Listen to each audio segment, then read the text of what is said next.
Update to breaking news that we brought you a little earlier this morning. The U.S. Navy says 8 people who were rescued from an aircraft crash in the Pacific Ocean are in good condition. The search continues for 3 other missing people. Military officials say the plane crashed on its way to the USS Ronald Reagan earlier today. The plane crashed just southeast of Okinawa. And an East Nashville man is dead, shot and killed just blocks away from where he lived in the Casey homes. The shooting happened around 11:30 yesterday morning. At first, officers couldn't locate a crime scene, but with the help of a family member, they found the body of 39-year-old Horace Whitley behind one of the buildings. His family members tell us he was a good man and father, and they have one message for the person who pulled the trigger.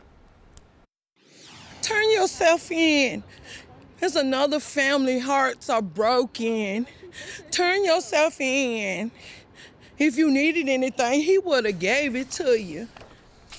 Desperate pleas from the family. If you have information about this shooting, call Crime Stopper 615-74-CRIME.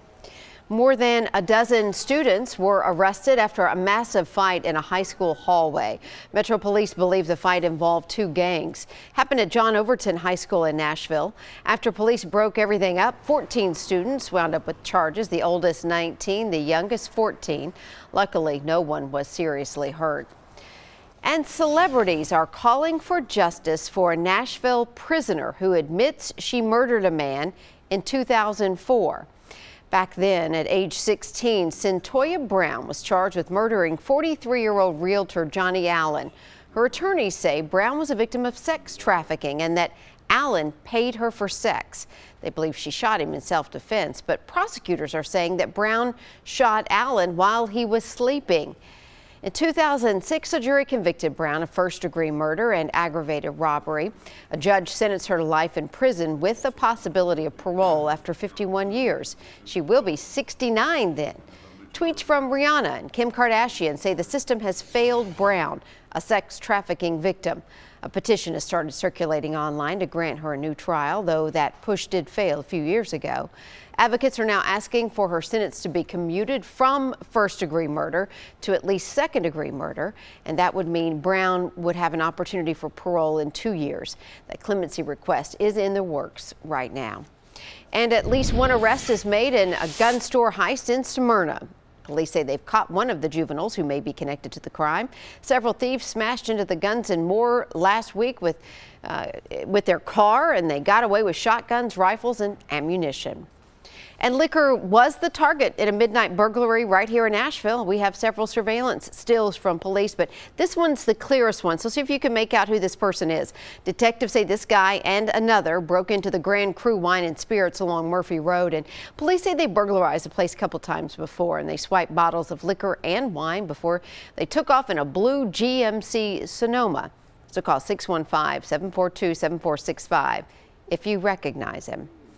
We are learning more about a crazy chase that went across 4 counties in Kentucky. 2 Nashville women, Tawana McGill and Michelle Beasley, were near Owensboro when an officer tried to pull them over. Instead of stopping, they hit the gas, and at one point they hit 130 miles per hour. The chase came to an end when the driver swerved around a semi and crashed in Warren County.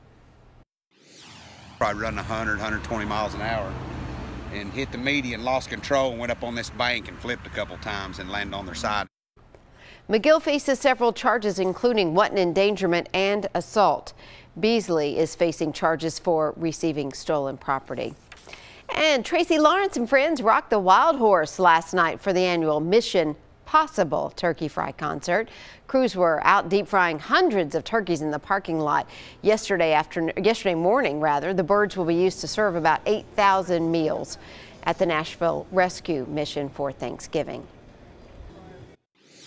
I really just wanted to do something for the mission. I'd been cooking turkeys at home for friends and family for a long time and thought this would be a great way to give back to the community. And it started off really small, not much to it, and it's grown into this really amazing thing.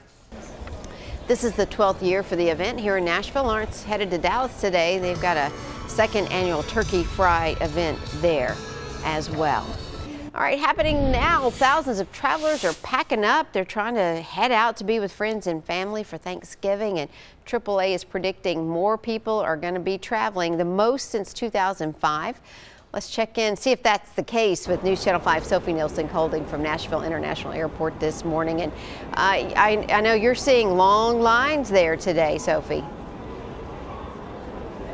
It's thinned out a little bit. Take a look at the flight tracker board. No delays as of now, but people are still kind of trickling in to check in for their flights. Over here we have the Southwest check-in table. So people are still coming in kind of like this all morning long.